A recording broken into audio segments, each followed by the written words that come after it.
This channel does not promote any violent, harmful, or illegal activities. All content provided by this channel is meant for an educational purpose only. কলকাতায় জল যন্ত্রণার অবস্থা হলো, বিদ্যুৎ নেই, সামগ্রিক যা পরিস্থিতি, কি বলবেন এই পরিস্থিতি? ওই তো একটা জীবনের দাম 2 লাখ টাকা ঘোষণা করে দিয়েছে।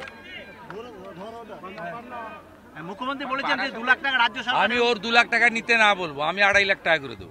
দাদা 5 লাখ টাকা বলেছে, যে সিএসসি কে বলেছে 5 লাখ। ও বলেছে সঞ্জীব গোয়েঙ্কা বা সিএসসি তো ঘোষণা করেনি। এটা কখনো হয় নাকি? কলকাতা কর্পোরেশন আর পুলিশের জন্য ওরা মারা গেল। আইএমডি আগেই জানিয়েছিল। এই মুখ্যমন্ত্রী 2 লাখ টাকা নিতে না বলবো, আমি 2.5 লাখ টাকা করে দেবো। বারাসাতে টেট বিক্ষোভ নিয়োগের দাবিতে বিক্ষোভের মুখে আটকে গেলেন সাংসদ সৌগত রায় ও নির্মল ঘোষ। বারাসাতে টেট যারা চাকরি প্রার্থী তারা বিক্ষোভ দেখিয়েছে, বিক্ষোভের মুখে যেমন কর্ম তেমন ফল, যেমন কর্ম তেমন ফল। দাদা গোটা রাজ্যের যুবক সমাজ, শিক্ষিত যুবকরা ফুঁসছে, যে কোনো সময় বিস্ফোরণ হবে। অনেকের উপর হামলার ঘটনায় এনআইএ যাদেরকে গ্রেপ্তার করেছিল তাদেরকে বেকসুর খালাস করলো আদালত।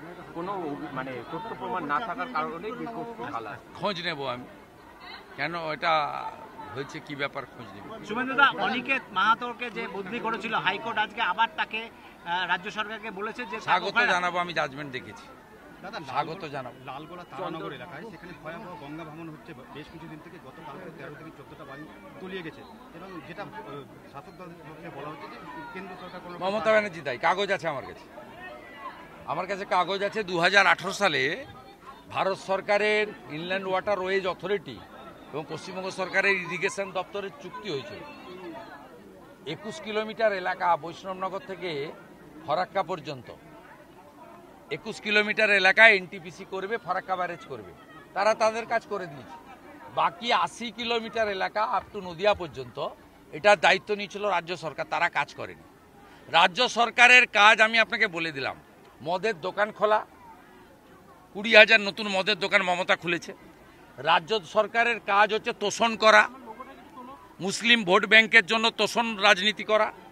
এর বলি হরগোবিন্দ দাস, চন্দন দাস। আর 3 হচ্ছে ভোট এলেই 200-500 টাকা ভাতা দিয়ে দাও, হিন্দুদেরকে ভাগ করো। এই 3টা কাজের বাইরে অন্য কোনো কাজ জানে না।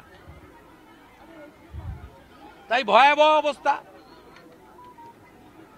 বৈষ্ণবনগরের এমএলএ কে চন্দনা সরকার তৃণমূলের, ফরাক্কার এমএলএ কে মনিরুল তৃণমূলের, শামশেরগঞ্জের এমএলএ কে আমিরুল তৃণমূলের, রঘুনাথগঞ্জের এমএলএ কে আখরুজ্জামান হাফমন্ত্রী। এদেরকে ধরুন না ভালো করে, আমাদেরকে ধরে কি হবে? আমাদের ধরে লাভ নেই। বিজেপি এলে ওপারে বাংলাদেশ যেমন বেঁধে দিয়েছে, আমরা এখানে বেঁধে দেবো পশ্চিমবঙ্গ সরকার। জামিন একটাও গঙ্গা ভাঙন হবে না। কোনো হিন্দু বাড়িও যাবে না, মুসলমানের বাড়িও যাবে না। যারা ভারতীয় আমরা তাদের পক্ষে, হিন্দু মুসলমান দেখি না। যারা ভারতীয় সবার জন্য আমরা, ওরা করে, আমরা করি না।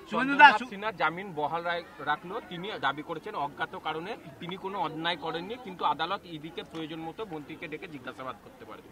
আমার মনে হয় ইডির উচিত আপার কোর্টে যাওয়া। দাদা আরেকটা, এই অমিত স্যার দক্ষিণ কলকাতায় আসার কথা ছিল, দক্ষিণ কলকাতায় বাতিল হয়েছে। আইবি রিপোর্ট নাকি সেখানে লোক হবে না বলে তৃণমূল দাবি করছে। আমার জানা নেই, আমার উনার ফাইনাল প্রপোজালই আসেনি। উনি এখানে শর্ট ট্যুরে আসছেন, পুজো অ্যাটেন্ড করবেন, মায়ের দর্শন একটা করলেই হবে। আমার জানা নেই।